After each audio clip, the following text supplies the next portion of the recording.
Hello, this is Edward Ejim Akwara, aka the 1 Minute Diplomat, making this video from the beautiful city of Abuja in Nigeria. As I stated in my earlier videos, I had a divine revelation when I was living in St. Paul, Minnesota. In this divine revelation, an angelic being came to me in a dream to say that I should return to Nigeria because if I'm not in my location, I cannot get my allocation.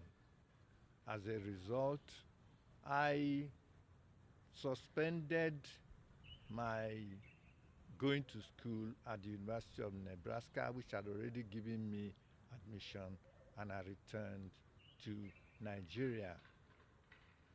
On my return to Nigeria, I started working with other people whom I knew before I went to the United States of America to work as a Consul of Nigeria at the Nigerian Consulate General, 575 Lexington Avenue in New York City. So I was prompted by the Lord to try as much as possible after the initial phase of my life, which involved my career, work in the Ministry of Foreign Affairs, that I should endeavor to help in lifting the people of Nigeria and Africa in general from the trough of poverty, ignorance, lack and want in which they have been wallowing because of the historical colonialism which they had endured. So I started finding out how I'm going to contribute most.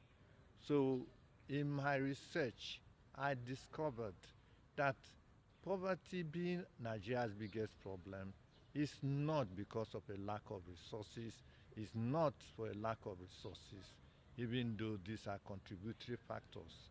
The main issue is that the people, because of slavery and colonialism, had been subject to dehumanizing situations that made them to think like slaves and underdogs. So the most and the priority thing I needed to do was to work on how the people think. As most people know, the Foreign Service is an elite organization that works on your mentality so that you can be able to stand your ground in rubbing shoulders with the elite on the world stage. So, so one or two things that I learned in diplomatic school and in my career in the Nigerian Foreign Service, which I thought I could share with the up and coming generations of Nigeria to make our country to be able to fulfill its stage in the world and the Committee of Nations. So first and foremost, I talk about how a person thinks. As a man thinketh in his heart, so he is. I remember many years back when I was in school in Government College Kefi, just down the road from here, from Abuja. One of the things that I learned from my mentor, who was then the school principal, Captain E.C. Patient, was that there is a way the Brits think which made them to rule the world. I cloned what he was doing, I modeled it, and then adding to what I learned in the Foreign Service, I decided that I was going to use this special knowledge to teach my people on how they can think powerfully, dynamically, to be able to make their mark on the world. So in Kepi, coincidentally, I read a book by Kingsley Amis, a British playwright called Lucky Jim. And this book made a big impact in my life.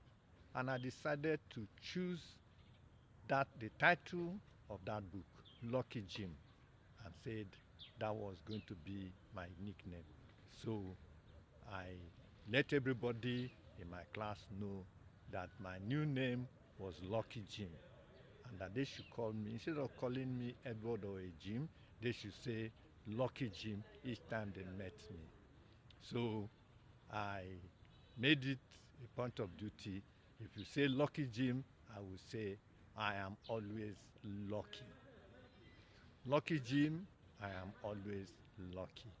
So I discovered that somehow or the other, it became a self-fulfilling prophecy. I am always lucky. When I was leaving Kepi, I was the only one that was chosen to go to King's College, and on and on and on.